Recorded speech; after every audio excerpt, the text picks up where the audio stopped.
27 লাখ টাকা আত্মসাৎ হুমকি ও ভয়ভীতি প্রদর্শনের অভিযোগে দায়ের করা মামলা থেকে অভিনেত্রী মেহজাবিন চৌধুরী ও তার ভাই আলিসান চৌধুরীকে অব্যাহতি দিয়েছে আদালত। 12 জানুয়ারি মামলার শুনানি শেষে ঢাকার নির্বাহী ম্যাজিস্ট্রেট আদালত 3-এর বিচারক মোহাম্মদ আদনান জুলফিকার এ আদেশ দেন। শুনানিকালে আসামিপক্ষের আইনজীবী তুহিন হাওলাদার আদালতে লিখিত জবাব দাখিল করে জানান, মামলার অভিযোগ সম্পূর্ণ সাজানো ও মনগড়া। তার ভাষায়, মামলার ৭৯ লাইনের বক্তব্যের কোনো বাস্তব ভিত্তি নেই। বাদীর সঙ্গে মেহজাবিন কিংবা তার ভাইয়ের সরাসরি সাক্ষাৎ হয়নি। সেখানে হুমকি বা ভয়ভীতির প্রশ্নই ওঠে না। মেহজাবিন চৌধুরী এবং তার ভাই আলিশান চৌধুরীর যে ঠিকানা ব্যবহার করা হয়েছে সে ঠিকানা অস্পষ্ট। আরজিতে একজন সাক্ষীর নাম উল্লেখ করা হয়েছে, যে সাক্ষীর পূর্ণাঙ্গ কোনো ঠিকানা ব্যবহার করা হয়নি। পুরো মামলার বক্তব্য এরকম এই ধরনের মন গড়া এবং ভিত্তিহীন অভিযোগ তুলে ধরা হয়েছে।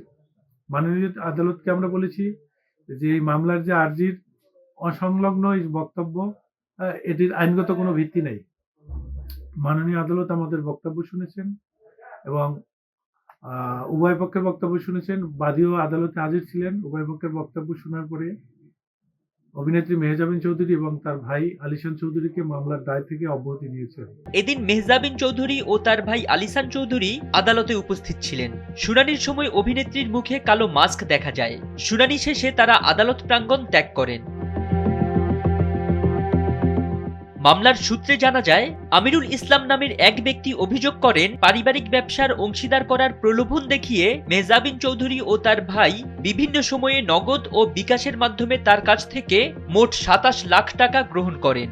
পরবর্তীতে ব্যবসায়িক কার্যক্রম শুরু না হওয়ায় টাকা ফেরত চাইলে তাকে নানা অজুহাতে সময় ক্ষেপণ করা হয় এবং এক পর্যায়ে হুমকি দেয়া হয় বলে অভিযোগ করা হয়। আজকে অভিনেত্রী মেহজাবিন চৌধুরী এবং তার ভাই আলিশান চৌধুরীর মামলায় জবাব দাখিলের জন্য দিন ধার্য ছিল। আজকে এদের আইনজীবী তুহিন হাওলাদার সুন্দর একটি জবাব বিজ্ঞ আদালতে দাখিল করেছেন।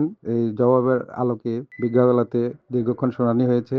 শুনানিতে 145 সূত্র এবং 107 ধারার মামলা সাধারণত আমরা দেখি যে মুচলেখা দিয়ে এই মামলা থেকে আসামিরা অব্যাহতি পায়, দ্বিতীয় পক্ষ যারা থাকে তারা অব্যাহতি পায়। কিন্তু এই প্রথম একটা এক্সেপশনাল জিনিস দেখলাম, যেটা হচ্ছে যে মামলার মেরিটের উপর ভিত্তি করে এবং জবাবের আলোকে তাদেরকে অব্যাহতি দেওয়া হয়েছে। এই অভিযোগের ভিত্তিতে গত 24 মার্চ আমিরুল ইসলাম ঢাকার নির্বাহী ম্যাজিস্ট্রেট আদালতে মামলা দায়ের করেন। এর আগে গত 10 নভেম্বর মামলায় গ্রেফতারি পরোয়ানা জারি হলেও 16 নভেম্বর আত্মসমর্পণ করে জামিন পান মেহজাবিন ও তার ভাই।